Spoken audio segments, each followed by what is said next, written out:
Hey everyone, hope you're doing fine. And आज के session में we are going to cover recursion. Our main focus is going to be Mang companies and obviously any top product based company if you're targeting them. तो ये वाला जो session है it is going to help you a lot, right? तो start करते हैं recursion के साथ. So recursion basically क्या होता है that sometimes आपके पास ना एक बहुत बड़ी प्रॉब्लम होती है, ठीक है? So sometimes you are given with a very big problem and you want to solve it, right?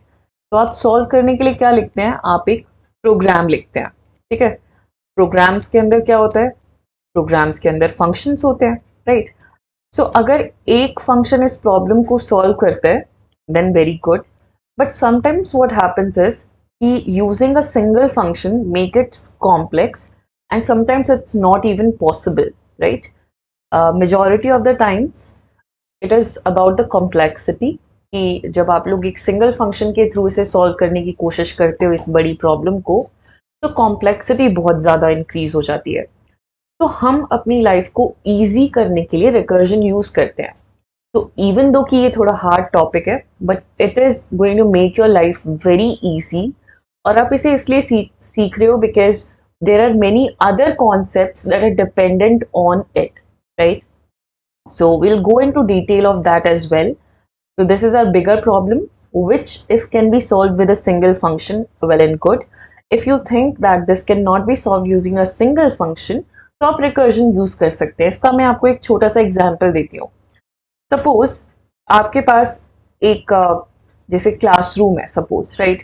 और उसमें मल्टीपल स्टूडेंट्स हैं. So this is suppose student number 1, this is suppose student number 2, ये है हमारे पास student number 3, student number 4 and so on so on so on, है ना? तो ये पूरी क्लासरूम में बहुत सारे स्टूडेंट्स हैं. एंड इनफैक्ट क्लासरूम ही क्यों, हम सोचते हैं कि एक कॉलेज के अंदर कोई फेस्ट हो रहा है, ठीक है? तो पूरे कॉलेज के स्टूडेंट्स हैं. नाउ एक टीचर आया और उसने बोला कि यार जो जो इस कोडिंग कंपटीशन के अंदर पार्टिसिपेट करने हैं, तो एकदम ओल्ड स्कूल वे में मैं आपको समझा रही हूँ. तो ये टीचर आया और इसने बोला कि भाई जो जो बच्चे इस कोडिंग कंपटीशन में पार्टिसिपेट करने हैं, suppose this is a sheet, right?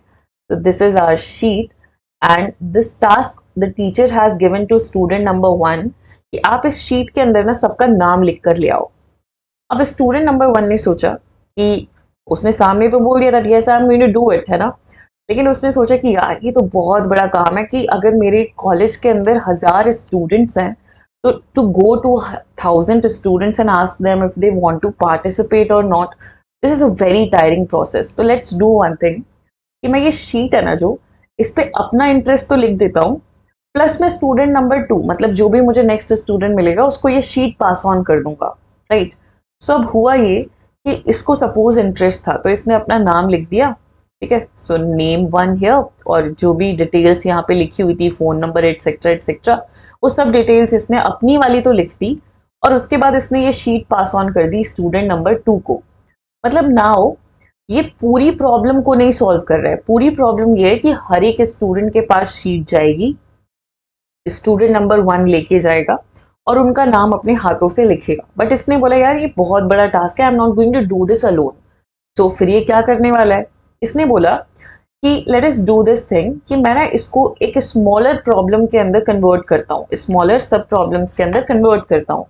तो स्मॉलर सब प्रॉब्लम ये बनी कि एक स्टूडेंट एक बार में अपने बारे में सोचेगा और उसके बाद उसने वो शीट किसको पास की है बस इतना याद रखेगा, ठीक है? तो स्टूडेंट नंबर 1 ने इस शीट को लिया, इसमें अपना नाम लिखा because he was interested in coding, and then he passed on the sheet to student number 2 जो भी उसे स्टूडेंट पहले मिला. स्टूडेंट नंबर 2 का भी सेम टास्क है. So now task is again the same. Task है अगर आपको इंटरेस्ट है तो इस शीट में अपना नाम लिखो. तो शीट पास ऑन हो चुकी है एंड शीट में अपना नाम लिखो अगर आपको इंटरेस्ट है तो. अगर आपको इंटरेस्ट नहीं है तो आप थर्ड स्टूडेंट को पास कर दो, जो भी आपको नेक्स्ट स्टूडेंट मिलता है. तो स्टूडेंट नंबर 2 ने बोला नहीं यार मुझे इंटरेस्ट नहीं है, तो just pass on the sheet to the next student, ठीक है? पर उसने अपना स्मॉलर सब टास्क जरूर पूरा कर लिया. दैट इज इंटरेस्ट है तो लिखो, नहीं इंटरेस्ट है तो मत लिखो, और उसके बाद शीट को पास कर दो. This was the task and second student has also done the task, right? अब स्टूडेंट नंबर 3 बोलता है, सेम टास्क उसको भी दिया गया कि ये है आपके पास शीट एंड इस पे अगर आपको इंटरेस्ट है तो लिखो अपना नाम, अगर नहीं है तो पास ऑन करो। तो स्टूडेंट नंबर 3 ने बोला यार मुझे तो कोडिंग में इंटरेस्ट है, I will write the name, है ना, कोडिंग कॉन्टेस्ट के लिए I write the name and then I pass on to the next student which is student number 4। तो अब शीट किसके पास आ चुकी है, स्टूडेंट नंबर 4 के पास। Now student number 4 is thinking am I interested, तो उसने सोचा यार पार्टिसिपेट तो कर ही लेता हूँ, तो उसने भी अपना नाम लिख लिया यहाँ पे, right. And then he passed on to the sheet to the suppose last student. ऐसा मान लेते हैं अभी के लिए कि सिर्फ 5 स्टूडेंट थे, तो उसने अपना जो शीट था वो 5वें स्टूडेंट को भी पास कर दिया एंड 5वें स्टूडेंट को भी इंटरेस्ट नहीं था तो उसने भी लिख दिया नॉट इंटरेस्टेड। और शीट में लिखने के बाद उसने वापस से क्या किया, स्टूडेंट नंबर 4 को ये शीट वापस कर दी, बिकॉज हमारे केस में student number 5 is the last student. Even though अगर 1000 स्टूडेंट्स होंगे तो इसी तरीके से ये चेन 1000 स्टूडेंट्स के लिए चलेगी, बट राइट नाउ हम लोग कंसीडर कर रहे हैं कि 5 ही स्टूडेंट होंगे, ठीक है। तो 5वें स्टूडेंट ने बोला कि आई एम नॉट इंटरेस्टेड, उसने लिखा अपने बारे में and then he passed on the sheet back to the student number 4। उसने बोला कि जिसने मुझे ये टास्क दिया था मैं उसको बस जाके एक बार बता देती हूँ that I have done this task, right. तो स्टूडेंट नंबर 4 ने बोला अच्छा तुमने काम कर लिया है, ऑल राइट, तो इसका मतलब है मेरा काम भी हो गया है और जितने बाकी बच्चे बचे हुए थे उनका भी काम हो गया है। तो I just tell it to student number 3। तो स्टूडेंट नंबर 3 को उसने आके बता दिया कि भाई मेरा काम हो चुका है, whether I am interested or not interested, I have written that in my sheet, right? तो स्टूडेंट नंबर 3 ने बोला कि ठीक है मेरा भी टास्क हो चुका है, तो उसने ये काम जाके बता दिया स्टूडेंट नंबर 2 को। स्टूडेंट नंबर 2 ने स्टूडेंट नंबर 1 को शीट पास कर दी because they only know about the chain that is there, right, they don't know that who initiated the task और something, so they have to give back the sheet only to the student who has given them the task, right? तो उसने बोला कि यार मेरा भी काम हो चुका है student number 1 and this is the final sheet. जैसे ही स्टूडेंट नंबर 1 के पास आई उसने हैंड ओवर कर दी इस टीचर को ये sheet that see this is the list of all the students, इसमें कौन कौन इंटरेस्टेड है कौन कौन नहीं है इंटरेस्टेड, सारा डेटा लिखा हुआ है and this is your final work. So the work was कि कौन कौन स्टूडेंट्स इंटरेस्टेड हैं कौन कौन नहीं है वो हमें शीट में लिखना था and this is how we have achieve the task. Now यहाँ पे जो नोटिस करने वाली चीज है वो ये है कि टीचर ने अपना काम जो है वो खुद नहीं किया है सारा का सारा, राइट। वो पूरी रिस्पॉन्सिबिलिटी खुद लेके ऐसा नहीं कर रही है कि एक एक स्टूडेंट के पास जाके पूछें कि are you interested are you interested, rather उन्होंने क्या किया that she just gave the task to student number 1। उसके बाद स्टूडेंट नंबर 1 ने बोला यार मैं बहुत लेजी हूँ, मैं सबके पास नहीं जाने वाला, मैं सिर्फ अपने बारे में लिख देता हूँ इस शीट में कि आई एम इंटरेस्टेड या फिर I am not interested, right. And then I will pass on the sheet to student number 2। अब स्टूडेंट नंबर 2 का टास्क है कि अपना खुद का जो उसको एक सब प्रॉब्लम दी गई है that is sub problem is just this, उसे अपने बारे में लिखना है वेदर ही इज इंटरेस्टेड और नॉट। तो वो पहले लिखेगा and then he will pass on the task to the next student and then this chain will keep on growing, है ना, जब तक कि हम लास्ट स्टूडेंट तक नहीं पहुंच जाते तब तक ये चेन चलती रहेगी ऐसे ही। तो this is what is happening, right. तो रिकर्जन में भी कुछ ऐसा ही होता है। रिकर्जन बोलता है that I am not going to solve a single problem in a single go, rather मैं अपनी प्रॉब्लम को सब प्रॉब्लम्स के अंदर ब्रेक डाउन करूंगा। So I will chunk my problem, तो जो बिगर प्रॉब्लम है उसको I will chunk them into smaller parts, है ना, स्मॉलर सब प्रॉब्लम्स के पार्ट्स में इसका चंक बनाया जाएगा and each function is going to be responsible to solve the chunk, that's it, right. अब इसमें why is it called recursion? It is called as recursion because the name of the function is going to be the same, है ना, हर बार आप same function को ही call कर रहे हो। Same function को कॉल करने का रीजन ये है कि आपने उस फंक्शन के अंदर ऑलरेडी डिफाइन कर रखा है कि उस चंक ऑफ प्रॉब्लम को सॉल्व कैसे करना है, क्योंकि वो चंक ऑफ जो आपकी प्रॉब्लम है आपकी स्मॉलर प्रॉब्लम है वो हमेशा सेम रहने वाली है। तो आप सोचते हो कि जब प्रॉब्लम सेम रहने वाली है तो किसी और फंक्शन को बनाने की क्या जरूरत है, ये जो एक फंक्शन यहाँ पे मैंने डिक्लेयर कर दिया है it can solve all the smaller सब problems. so that is what is happening, so let us see in coding that what is happening in real, है ना, ताकि हमें थोड़ी और अच्छी इंसाइट मिल पाए इस प्रॉब्लम को लेके। So the first thing is recursive functions, right. Suppose मेरे पास एक फंक्शन है जिसका नाम है प्रिंटेड। और प्रिंटेड में मैंने बोला कि यार कुछ टेक्स्ट है उसको प्रिंट करा दो, राइट। सो प्रिंट इट, और प्रिंटेड फंक्शन करता क्या है, तो कुछ भी टेक्स्ट है उसको प्रिंट कराता है। स्टैटिक वॉइड हम इसको रख लेते हैं because it is not going to return anything as of now. And then system dot out dot println it print something, ठीक है। तो इस तरीके से हम लोगों ने यहाँ पे कुछ प्रिंट करा लिया है। सो this is a single function call. Recursive function का मतलब होता है कि जब आपका फंक्शन अपने आप को कॉल करने लगे from with in its own body, ठीक है। मतलब प्रिंटेड को अगर हम प्रिंटेड से ही कॉल लगा दें so that will be called as recursion, right.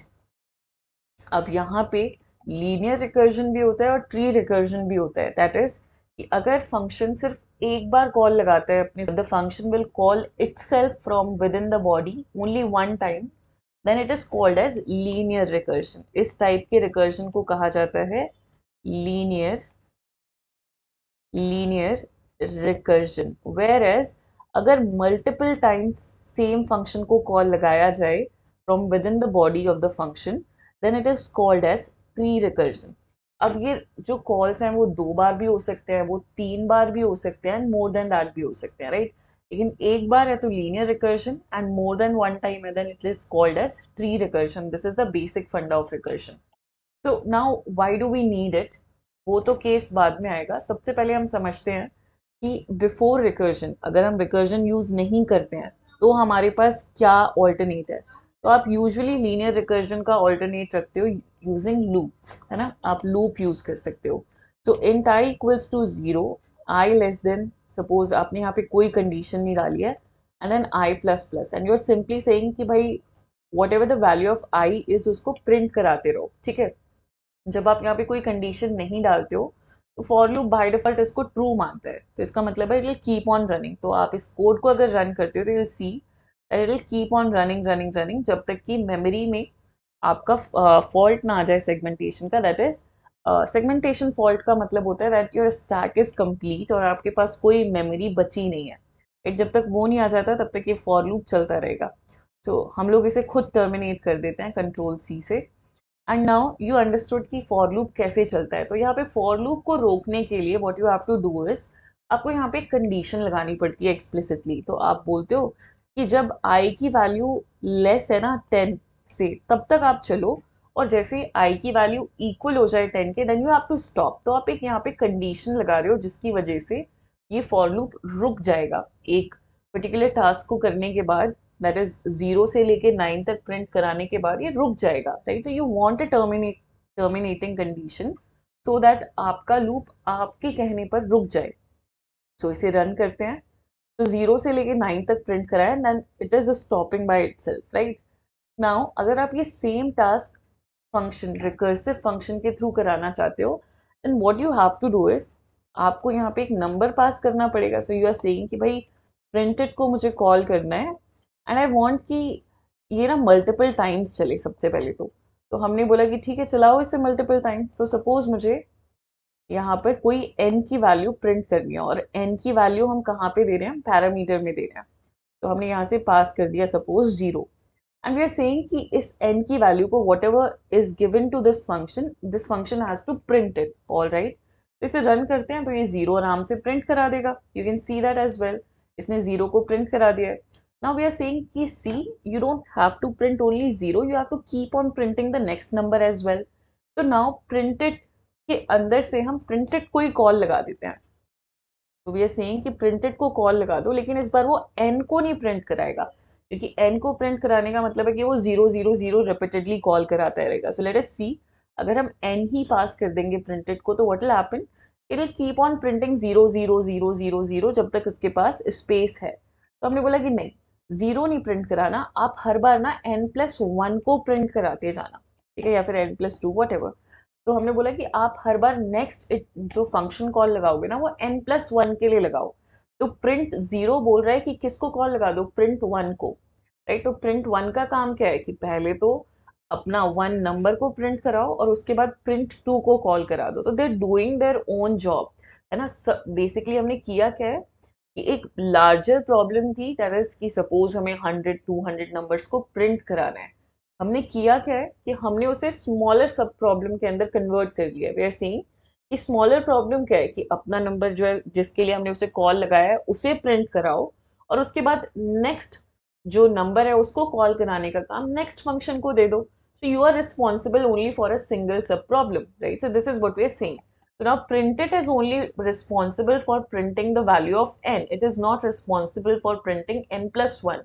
उसके लिए हमने printed को फिर से कॉल लगा लिया है कि एक और इसका इंस्टेंस कॉल करते हैं जिसका काम होगा n प्लस 1 को प्रिंट कराने का। ऑल राइट, तो अब हम इसे रन करते हैं।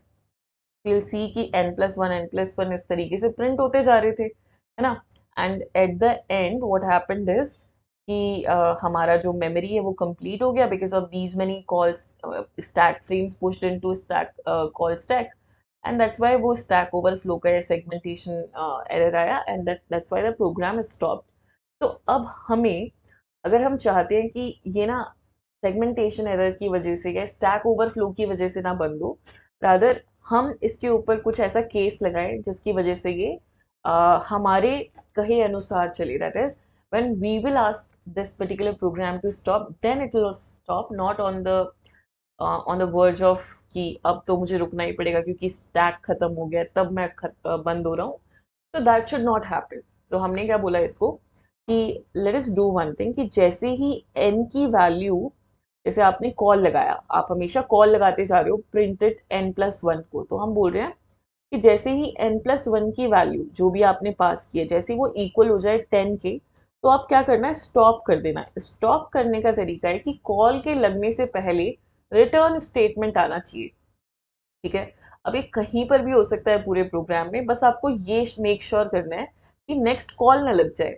तो हमने ये मेक श्योर किया है कि जैसे ही आप n=10 के लिए कॉल लगाओगे, जैसे ही आप अंदर आओगे प्रिंट 10 के लिए, उस मोमेंट पे हमने रिटर्न लिख दिया। तो अब रिटर्न की वजह से, रिटर्न का मतलब होता है दैट जितना भी आपने चलाया है उतना तो ठीक है, पर नीचे की कोई भी लाइन नहीं चलनी चाहिए। तो इसका मतलब ये नेक्स्ट फंक्शन कॉल लगेगा ही नहीं। अब फंक्शन कॉल नहीं लगेगा तो उससे ये फायदा होगा कि ऑब्वियसली नेक्स्ट फंक्शन कॉल नहीं लगेगा तो नेक्स्ट स्टैक फ्रेम नहीं आएगा। So let us understand all this in detail as well, but पहले इसको रन करके देख लेते हैं that what is the output of this particular line. So आप देख सकते हो दैट 0 से लेके 9 तक सारे नंबर्स प्रिंट हुए हैं, बट जैसे ही n=10 के लिए कॉल लगाए, it abruptly is stopping, right?